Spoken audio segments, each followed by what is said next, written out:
It came to light for y'all that this dude wanted me dead way before I came to you two.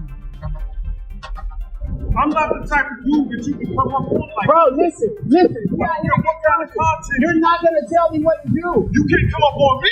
Bro, listen. If you come up on me, I'm gonna knock you the fuck out. That's what I say. That's what I say. That's what I say. No, bro. Gene Deal has been getting a wave of backlash from some of Diddy's supporters for speaking out, but Katt Williams is now stepping in to stand with him. According to both of them, this isn't the first time Diddy has been accused of using fear and intimidation toward either Gene or Katt. And now, Gene says he feels targeted once again. What did you do to him first inside the courtroom? What did you do to Mr. Gene Deal inside the courtroom right before my eyes? And why did I have to get in your face like this and tell you to step back from me? Why did I have to stand in front of Mr. Deal behind me and tell you to back up off of him? Because of the $2 million handle of this. And then what happened? Well, what happened? But what did you do? So why you not telling the truth? My name is Candor. I'm transparent. I'm true. C-A-N-D-O-R. But you didn't have the same energy with him when he came outside. When he came outside, he left. Man, get out of here. He left. He left, yo. What you talking about? What he look like telling somebody to whoop my ass? He didn't tell him that. He wanted me in the dirt and was trying to rock me to sleep. He knew where I was at. Roger Bonds, who used to work as part of Diddy's security team, claimed that Diddy told his people to go after Gene Deal and ambush him whenever possible. Gene Deal recently spoke about this in a video, saying he has been extra careful about where he goes because he's worried about his safety. According to Gene, Diddy allegedly sent street-level associates to confront him and assault him if they spot him. It came to light for y'all that this dude wanted me dead way before I came to you two. Because I was having meetings with serious dudes in the street. And he refused to sit down. So what did he do?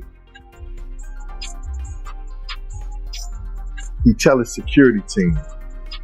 He didn't tell the NYPD officers. He didn't tell the Department of Correction officers. He didn't tell none of the parole officers or anybody he had working for him that was officers. He told street dudes who had did dirt in the street. When y'all see Gene, y'all do him dirty. Y'all beat him up. He ain't telling him to beat me up. What I look like getting beat up. What a grown man look like, somebody smacking him around, hitting him and all this shit like that.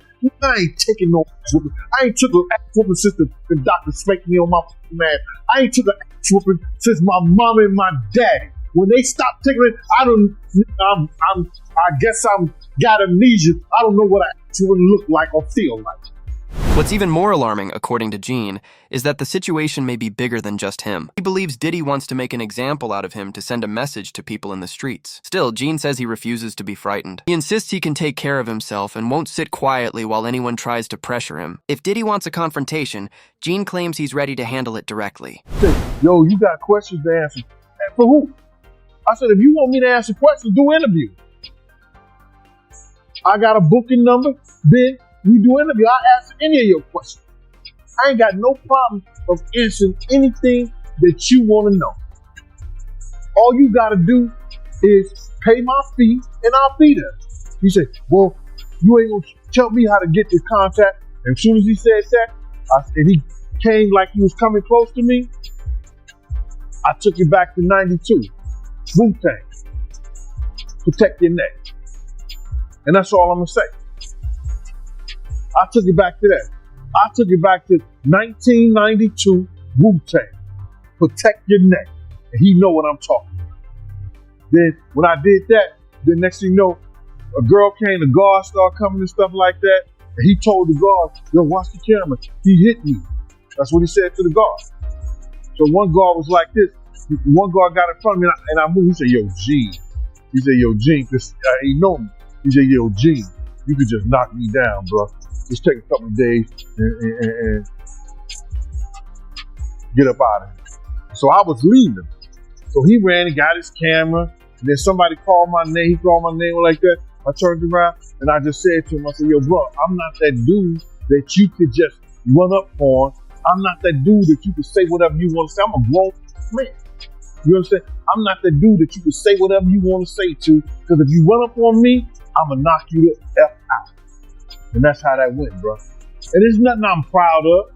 You understand? But you don't talk to grown men. I don't care what kind of YouTube show you got. I don't care what kind of, you want to go viral, you want to do this and you want to do that. You conduct yourself as a gentleman. You want to call yourself a reporter. You don't see all the reporters who went to school. You don't see all the reporters who got their degrees, who got, you know, who worked up the ladder to become who they are, yelling and screaming and cursing and saying all kind of crazy shit to people. You don't see that. But if that's what you choose to do, you choose to do that. Gene says he's seen this coming for years. He claims Diddy warned him to stay silent, and members of Diddy's circle allegedly contacted him to push him to stop speaking about the things he witnessed. Gene says these weren't empty warnings, pointing out that Diddy and those around him have a long reputation for being dangerous. Katt Williams has also talked about facing serious consequences after he started speaking publicly about powerful people in entertainment.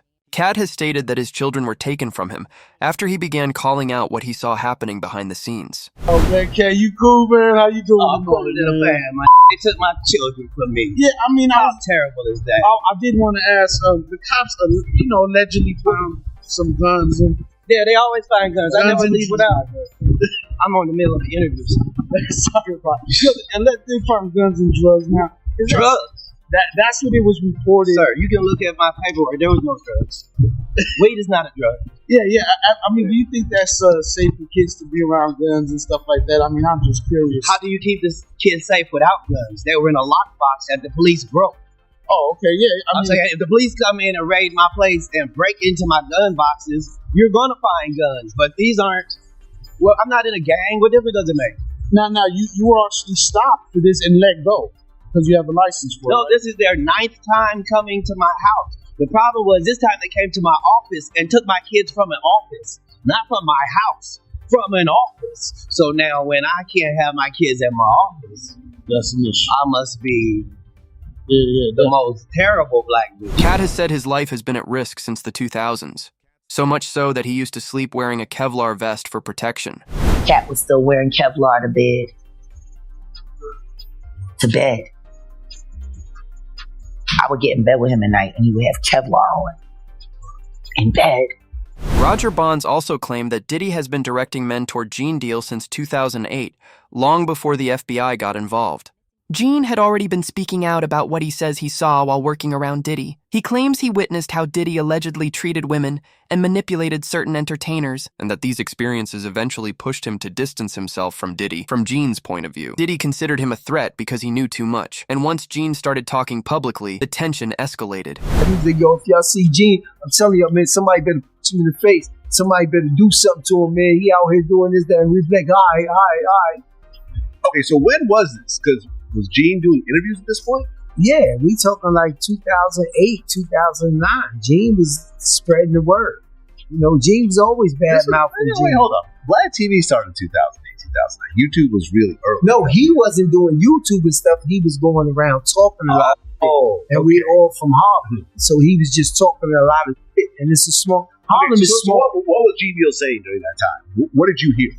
He basically was talking about Puff and woman. It was going on with him and Kim. Puff being gay, you know, with him and Usher, shit like that. He was talking the same shit that he's talking now on a major scale, but he was spreading it around Harlem. Okay. So it was basically a thing where, yo, if y'all see that, man, I'm telling y'all better hear. He got hands put on him, this, that, and the other, but we seen him. Tissa, another content creator covering the situation, said she was confronted by Diddy supporters outside the courthouse. She claims they warned her that Diddy would come after her next and make her pay. Shockingly, she says all of this happened in full view of law enforcement officers who did not step in. Will holler. I hit dog will holler. I hit dog will holler. So listen, let me just tell you something, right? Because this is an interesting point that Lovely T actually point out.